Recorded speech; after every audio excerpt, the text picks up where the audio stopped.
بسم اللہ الرحمن الرحیم۔ السلام علیکم۔ ماں باپ کے 3 عمل اپنی اولاد کی زندگی خطرے میں ڈالتے ہیں۔ حضرت علی رضی اللہ تعالیٰ عنہ سے ایک عورت نے پوچھا، کیا ایسے بھی میرے کوئی عمل ہو سکتے ہیں جو میری اولاد کے لیے خطرے کا باعث بن سکتے ہیں؟ تو حضرت علی رضی اللہ تعالیٰ عنہ نے فرمایا کہ ماں باپ کے 3 ایسے کام ہیں جو کہ اولاد کو موت کے منہ تک لے جاتے ہیں۔ وہ 3 عمل یہ ہیں۔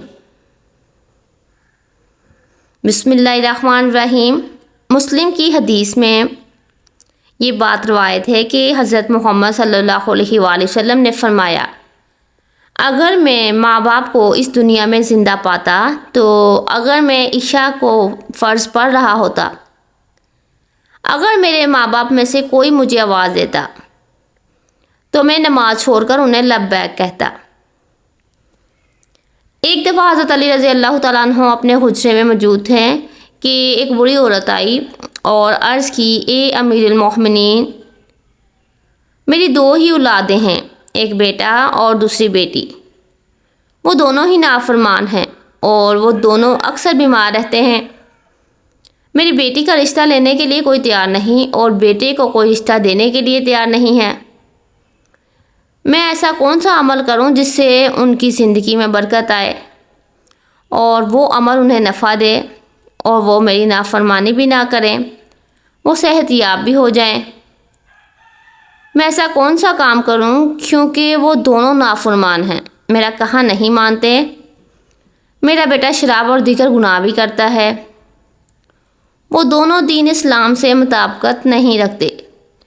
اے امیر المومنین، مجھے کوئی ایسا عمل بتائیں جس سے وہ دونوں راہ راست پر آ جائیں، دونوں کے رشتے بھی ہو جائیں، وہ فرما بردار بھی بن جائیں اور دونوں صحت مند بھی ہو جائیں۔ تو حضرت علی رضی اللہ تعالیٰ عنہ نے اس عورت سے فرمایا کہ ماں باپ کے 5 ایسے گناہ جن کی سزا اولاد کو بھی ملتی ہے، وہ 5 عمل ایسے ہیں جس سے اولاد کا تعلق جڑ جاتا ہے۔ حضرت علی رضی اللہ تعالیٰ عنہ نے فرمایا، اگر ماں باپ یہ عمل کرتے ہیں تو ان کے عملوں کی وجہ سے اسے اولادیں بھی اس جرم میں شریک کر دی جاتی ہیں۔ اس خاتون نے پوچھا، وہ 5 عمل کون سے ہیں؟ تو حضرت علی رضی اللہ تعالیٰ عنہ نے فرمایا، وہ 5 عمل یہ ہیں۔ نمبر 1، جس گھر میں والدین قرآن مجید کو سمجھنے کے باوجود اس کی تلاوت نہ کریں تو ایسے والدین تو اللہ تعالیٰ کے عذاب کے مستحق ہوتے ہیں، لیکن اس کی سزا ان کی اولاد کو بھی ملتی ہے۔ ایسے والدین کی اولاد نافرمان بے حیا ہو جاتی ہے۔ آپ اپنے گھروں میں دیکھیں کہ قرآن مجید جو کہ اللہ پاک کی آخری کتاب ہے اور حضرت محمد صلی اللہ علیہ وآلہ وسلم پر نازل فرمائی گئی، جو کہ قیامت تک کے مسلمانوں کے لیے ہدایت کا منصب ہے، لیکن افسوس کہ ہم صرف رمضان المبارک میں قرآن پاک کو پڑھتے ہیں، یا پھر جب کوئی فوتگی ہو جائے قرآن مجید ہمارے گھروں میں موجود ہوتا ہے اور اس پر دھول جم جاتی ہے، مگر ہم اسے کھول کر پڑھنے کی کوشش نہیں کرتے۔ ہمیں چاہیے کہ اس مقدس کتاب کی تلاوت کریں تاکہ ہمارے گھروں میں اللہ تعالیٰ رحمتیں اور برکتیں نازل فرمائے۔ جو ماں باپ قرآن پاک کو سمجھنے کے باوجود نہیں پڑھتے، ان کی اولادیں بے حیا اور تنگ دست ہو جاتی ہیں۔ نمبر 2، امیر المومنین حضرت علی رضی اللہ تعالیٰ عنہ نے فرمایا، جس گھر میں ماں باپ روزانہ لڑتے ہیں اور ایک دوسرے کو گالیاں دیتے ہیں، جہاں گالیاں دی جائیں وہاں پر شیطان ہی ڈیرے ڈال دیتے ہیں، فرشتے نہیں، اور شیطان ان کو ہر وقت بھڑکاتے رہتے ہیں۔ محترم ناظرین، آپ خود سوچیں کہ جس گھر میں ہر وقت شیطان کا بسیرا ہو، فرشتے وہاں نہیں آتے، تو ایسا گھر تو جہنم ہی ہوگا، کیونکہ فرشتے تو یہودیوں اور مشرکوں کے گھروں میں بھی نہیں آتے۔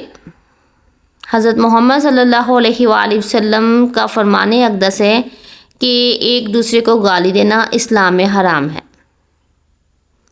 والدین کو دیکھ کر اولاد جوان ہوتی ہے، جیسے طرز عمل والدین کا ہوگا اولاد بھی ویسی ہی ہوگی۔ جن بچوں نے ساری عمر اپنے والدین کو لڑائی جھگڑا کرتے دیکھا، گالیاں دیتے ہوئے دیکھا، تو ایسی اولاد سے والدین کیسے توقع رکھ سکتے ہیں کہ ان کی اولاد فرمانبردار ہوگی؟ اسی لیے حضرت علی رضی اللہ تعالیٰ عنہ نے فرمایا کہ ماں باپ کو چاہیے کہ دین اسلام میں بات چیت کے جو طریقے بتائے گئے ہیں ان پر عمل کریں تاکہ ان کی اولادوں کی تربیت درست طریقے سے ہو۔ اسی طرح آپ کی اولادیں نافرمان اور بے حیا نہیں ہوں گی۔ اپنے گھروں میں نیکی کی باتیں پھیلائیں، اپنی اولاد کو نیکی کا درس دیں۔ اپنی بیٹیوں کو حضرت فاطمہ الزہرا رضی اللہ تعالیٰ عنہا اور حضرت عائشہ صدیقہ رضی اللہ تعالیٰ عنہا کے واقعات بتایا کریں، ان کے طرز زندگی کا متعلق بتایا کریں تاکہ ہماری بیٹیاں باحیا اور پردے دار ہوں۔ نمبر 3، حضرت علی رضی اللہ تعالیٰ عنہ نے فرمایا کہ ماں باپ کی بے پردگی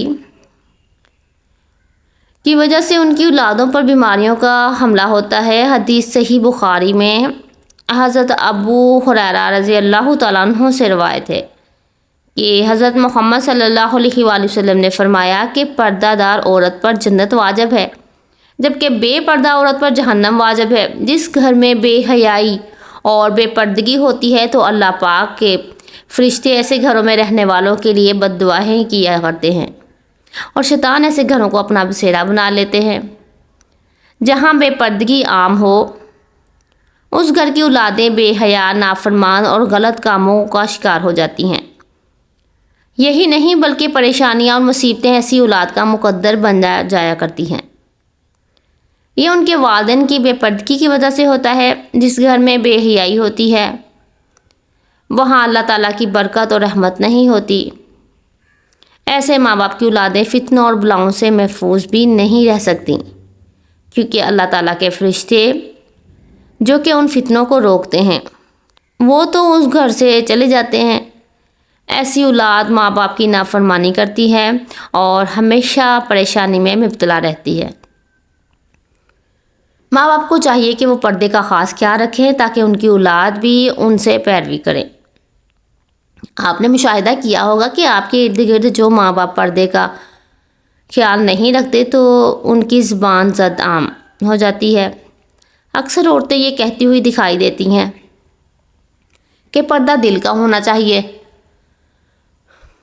تو ایسی عورتوں کو اللہ تعالیٰ کے غضب سے ڈرنا چاہیے کہ کیا ان کا دل حضرت فاطمہ الزہرا رضی اللہ تعالیٰ عنہا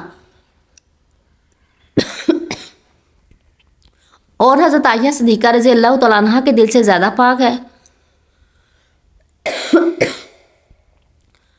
اگر ان کے لیے پردے کا حکم تھا تو آج کی خواتین اپنے آپ کو کس جگہ پر دیکھتی ہیں؟ محترم ناظرین، اپنی بیٹیوں کو حضرت فاطمہ الزہرا رضی اللہ تعالیٰ عنہا کے واقعات بتایا کریں اور انہیں بتائیں کہ ان کے رول ماڈل کون ہونی چاہیے۔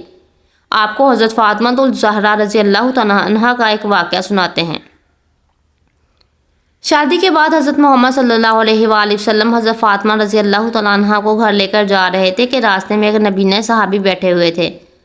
آپ رضی اللہ تعالیٰ عنہ نے اپنے چہرے کو ڈھانپ لیا۔ حضرت محمد صلی اللہ علیہ وآلہ وسلم نے، بیٹی فاطمہ، یہ صحابی تو نابینا ہے، آپ نے کیوں چہرہ ڈھانپ لیا؟ تو حضرت فاطمہ الزہرا رضی اللہ تعالیٰ عنہ نے کہا کہ بابا جان، مجھے غیر محرم سے پردے کا حکم دیا گیا ہے تاکہ ان افراد سے جن کو نظر آتا ہے۔ محترم ناظرین، یہ یہودیوں کی چال ہے کہ جدت کے نام پر بے حیائی کو مسلم معاشرت کے اندر پروان چڑھائیں۔ لہٰذا اس دور میں جتنا ہو سکے اپنی اولاد کو صحابہ اکرام اور اہل بیت کی زندگیوں کے متعلق بتایا کریں۔ نمبر 4، حضرت علی رضی اللہ تعالیٰ عنہ نے فرمایا کہ وہ والدین جو کہ کسی دوسرے کی اولاد کے بارے میں برا سوچتے ہوں، انہیں دیکھنا چاہیے کہ اگر وہ دوسرے کی اولاد کے بارے میں برا سوچیں گے تو ان کی اولاد بھی اس برے عمل سے بچ نہیں پائے گی۔ اللہ تعالیٰ ان کی اولادوں کے لیے برا کرتا ہے کیونکہ اللہ تعالیٰ بڑا رحمان اور رحیم ہے۔ اللہ تعالیٰ ماں سے زیادہ اپنے بندے سے محبت کرتے ہیں۔ اگر تم کسی کی اولاد پر جو پریشانی ڈالو گے تو اللہ تعالیٰ وہی نظریہ تمہاری اولادوں پر مسلط فرما دیتے ہیں، کیونکہ جیسا کرو گے ویسا بھرو گے. جیسا تم دوسروں کی اولادوں کے متعلق سوچتے ہو، اللہ تعالیٰ وہی نظریہ دوسروں کے ذہن میں تمہاری اولادوں کے متعلق ڈال دیتا ہے. جیسا تم کسی کی بیٹی کے بارے میں جانتے ہو، اللہ تعالیٰ ویسا ہی تمہاری بیٹی کے ساتھ کرتا ہے. حدیث پاک کا مفہوم ہے کہ حضرت محمد صلی اللہ علیہ وآلہ وسلم کے اس پاس ایک صحابی آئے اور عرض کی، یا رسول اللہ صلی اللہ علیہ وآلہ وسلم، فلاں صحابی عورت کو چھپ چھپ کر دیکھتے ہیں.